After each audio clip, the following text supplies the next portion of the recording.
मुस्लिम league काफ के सदर कानूनी और आईनी तौर पर चौधरी शुजात हुसैन हैं। जनरल काउंसिल का जाली इजलास बुलाकर उन्हें हटाया नहीं जा सकता।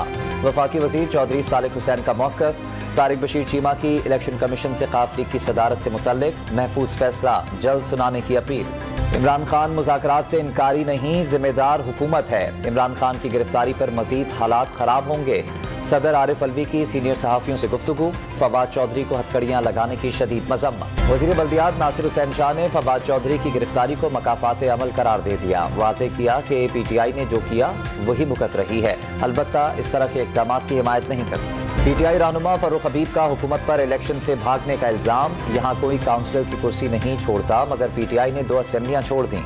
इमरान खान पर हाथ डालने का मतलब ये होगा कि हुकूमत मुल्क में आग लगाना चाहती है।